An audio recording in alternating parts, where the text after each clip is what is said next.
I will be blunt in this video, so don't mind the way I will talk. A Fulani policeman, Deputy Commissioner of Police for that matter, summoned him and asked him to stop killing the terrorists. Hello, welcome to this channel. There is this video I came across and I would like us to watch it together. But before we do that, please, if you have not subscribed to this channel, please go ahead and do that. Click on the subscribe button and turn on your notification bell to keep being part of this. Then as you watch, do not forget to react and also drop your comments in the comment section.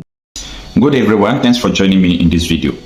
The Fulani local government area in Enugu state has a local government chairman by name Mr. Chijoke Ezugo.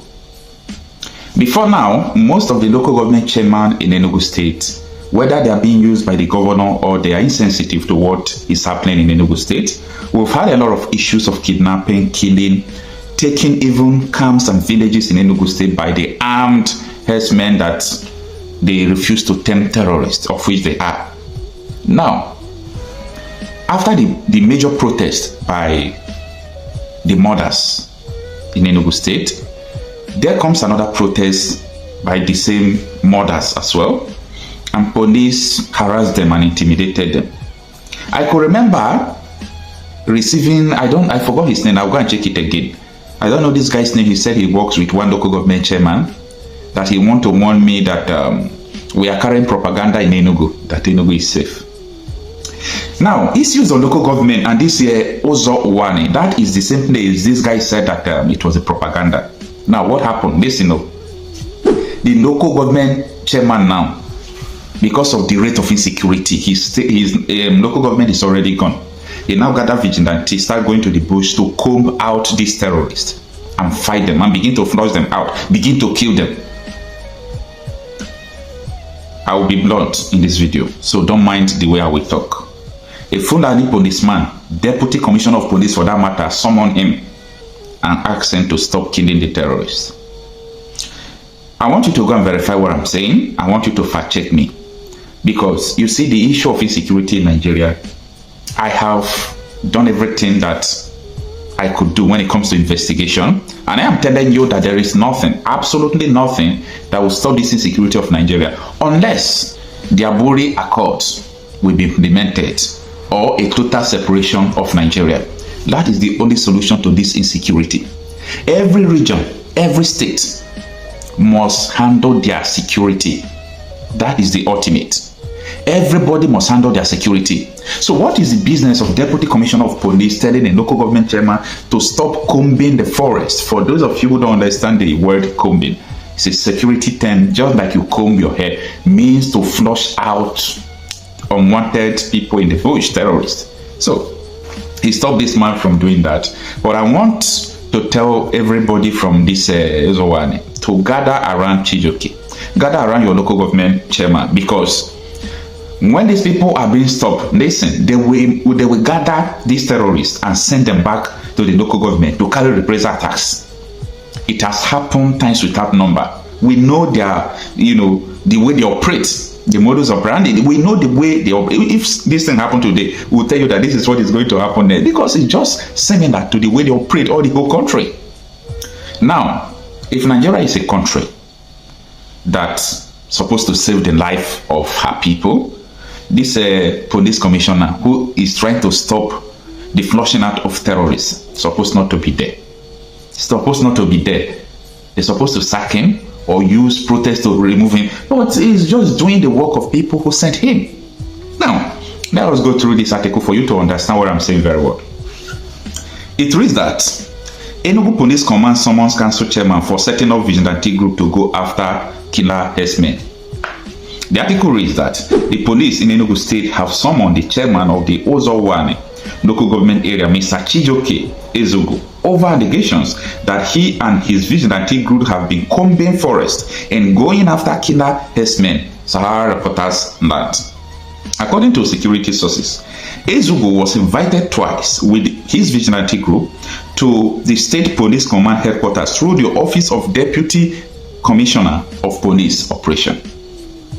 The DCP in Northern reportedly interrogated the council chairman on the allegation of killing herdsmen The aim was to stop the council chairman from flushing out the criminals and kidnappers who have been masquerading as herders to unleash terror on the people, the source disclosed. Now, I want to ask a question. I'm not trying to be biased. The Vice President of Nigeria, Kashim Shettima, with some delegates, traveled to Finland.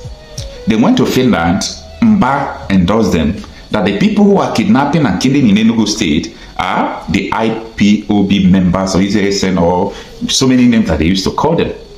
However, later, after this now, these people are just realizing that these people are Fulani terrorists. And what are they doing? They wanted to swing into action now to go and fight them. But here is a police commissioner, deputy commissioner of operation, who is also a Fulani man, telling them you can't do that, giving them someone, not once, twice. Then, how can you comprehend the collaboration of government officials or security operatives with the terrorists? But these are the same people that will open fire to, unarmed protesters or anybody. They can just catch you and label you IPOB. They can even shoot you. Just imagine. That is the kind of country you are. And nobody is talking about all these things. Now, step by step, let us follow the article. It continues that the police reportedly wanted him to make a statement under caution, but the chairman refused, citing his legal background and duty to protect his people. And that is what is expected. And I am telling you that they will come after the chairman. And that is why I am saying that Mr. Chijioke Enugu should be protected at all costs. Yes, he should be protected. My problem with politicians is not because we hate politics and all those, it's because they refuse to stand with their people when it matters most. That is my beef, my problem with politicians. Who are you without the people that you can't stand with them? Most politicians are not sensitive to the suffering and killing of the masses. And that is why if I see one, I will cherish the person, I will love the person, and if I have the power to protect the person, I will do that. Now, the article continues. Enugu, according to the source, explained that the actions of his vigilante group were necessary to protect his people from attacks and kidnapping, stating, "You know the direct situation in my area, and we have to be armed to go into the forest to protect our people." Is that not what the SS chief said? Is that not what army chief said?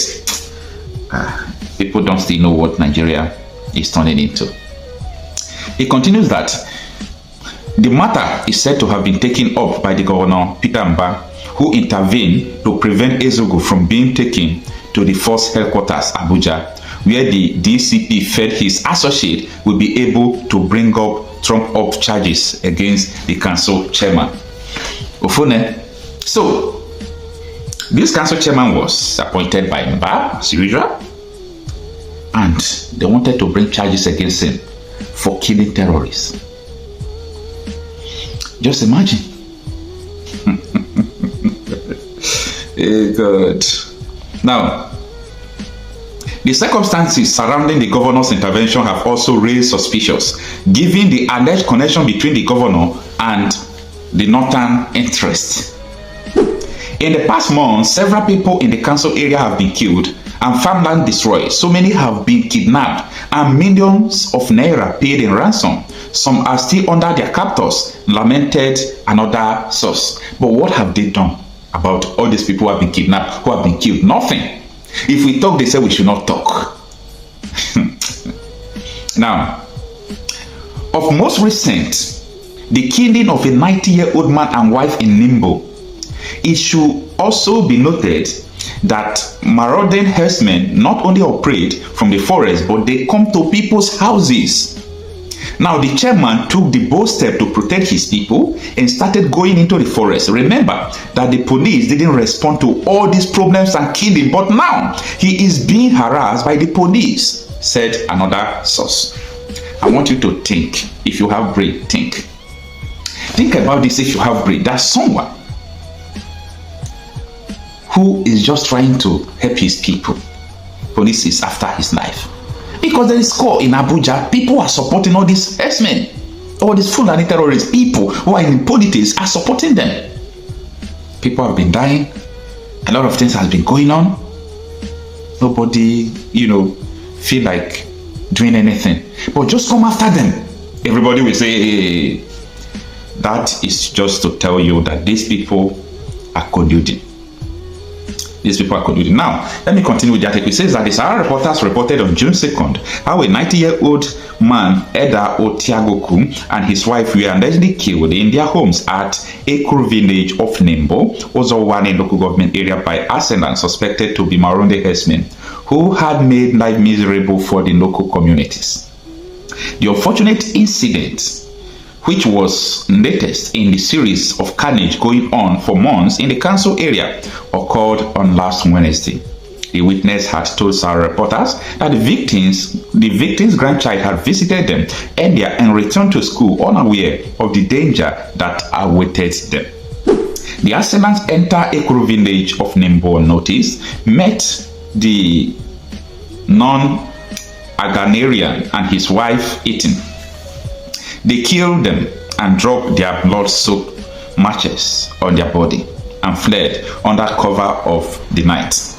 It was in the following morning, being Thursday, that they were seen lying dead in the pool of blood, said the witness. The community is still reeling from the shock of the brutal killing, with many questioning the motive behind the attack. What may have been the offense of the oldest man of the community and his wife to be gruesomely killed, residents lamented.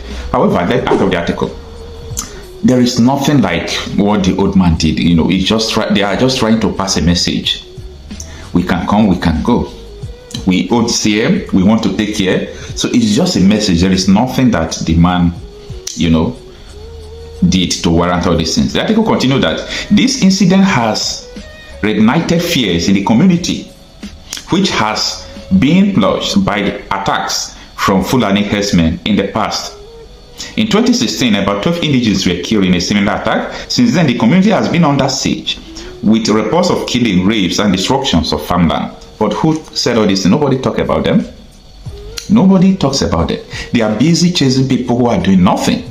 And I am always telling people, when you chase the wrong people or the allegation on the wrong people, it will make the right people who are committing the crimes to be strong. Okay, to make them to be more stronger, because indirectly you are just helping them. Now, the article continues that on May 18th, Sahara reporters reported the killing of 7 farmers in Daba and Nembo communities in Ozowane local government area and the kidnap of 6 others by Maronde herdsmen. Those killed were from Ako community in Igwe Etiti local government area of Enugu State, but who were farming at Daba community in Ozowane council area. It was reported that the Fulani equally abducted 3 farmers from the community. So I'm just naming the atrocities that these people have committed. An indigene of the Igbo community identified as Simon Odenigbo was equally killed in a separate attack at Ekulu village. After the killing, the suspected herdsmen proceeded to Abe community and abducted 3 people. No fewer than 36 people had been confirmed killed in various attacks across Ozowane local government, with NATO police effort to arrest the killers, who regularly infiltrate the communities from neighboring Kogi and Benue State. Meanwhile, Sahara reporters' effort to speak with the command spokesperson SP Daniel Ndukwe over the development were unsuccessful, as he did not take his call as at the time of finding the report. As usual, they don't have what to tell you when you call them. So when they understand that there are reports of insecurity, they will not pick up. I personally, the little ones I tried, they hardly pick up. I think it was only one day I got one just to confirm what happened in Benue State that time. Ever since then, nothing. Thank you for watching this video. Please leave your contribution in the comment section and also do well to subscribe. I'll see you in my next video.